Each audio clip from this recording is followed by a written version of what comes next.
Lambert doit à Saint-Médard cette crypte dans laquelle nous nous trouvons, crypte qui abritait les reliques du saint jusqu'à la Révolution française. Le personnage de Saint-Médard est beaucoup plus difficile à appréhender, comme la plupart des saints bretons de haute génération. On a affaire à quelqu'un dont on ne connaît rien avant qu'au XIe siècle, un hagiographe, c'est-à-dire quelqu'un qui écrit la vie d'un saint, se mette par écrit un certain nombre de légendes se rapportant à Saint-Médard. Parmi ces légendes, celle de son martyre, qui serait intervenu ici à Lambert, plus précisément à Douféjou-Sainte-Médard, le château mérovingien dont nous verrons tout à l'heure les traces. Donc Saint-Médard aurait été martyrisé dans ce château et donc, comme je le disais tout à l'heure, ces reliques auraient été transportées de manière miraculeuse ici sur un attelage conduit par des bœufs qui auraient refusé d'avancer en étant arrivés au lieu où nous nous situons. Donc c'est lui qui est à l'origine du village, on va dire.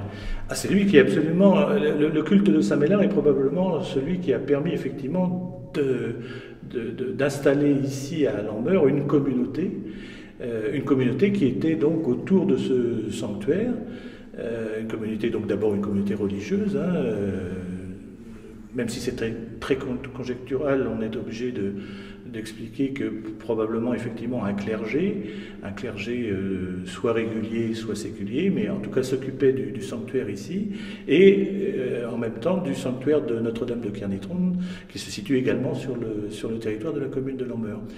Et donc en fait, Lambert lui doit effectivement d'exister, et d'ailleurs Lambert a porté au Moyen-Âge le nom de Lambert-Mélard, le Lambert de Saint-Médard. Qu'est-ce qui a nourri ces légendes? Pourquoi autant de légendes, pourquoi autant de petits rajouts à ces légendes? Alors oui, vous avez raison de souligner, une légende, elle naît, elle vit, et elle ne meurt jamais, elle est sans cesse enrichie, moins à notre époque évidemment, parce que les gens sont moins sensibles à ces aspects légendaires, mais tout au long du Moyen-Âge, on voit la légende de Saint-Médard s'enrichir d'éléments nouveaux. En fait, donc le résidu historique de la légende de Saint-Médard est très très faible.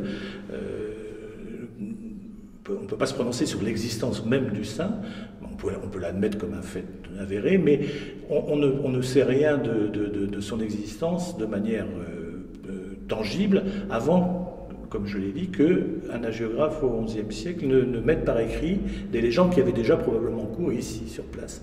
Et puis tout au long du Moyen-Âge, et même encore au XVIIe siècle, même encore au XVIIIe siècle, cette légende de Saint-Médard sera enrichie par des éléments nouveaux. En particulier, on verra la localisation de son martyre, non plus au château de Douféjou-Sainte-Médard, dont on parlait tout à l'heure, mais ici, au bourg même de Lambert, dans la maison qui sert d'ailleurs aujourd'hui d'immeuble pour le Crédit Mutuel, maison qui naturellement est très très très largement tardive par rapport à l'époque où est censée avoir...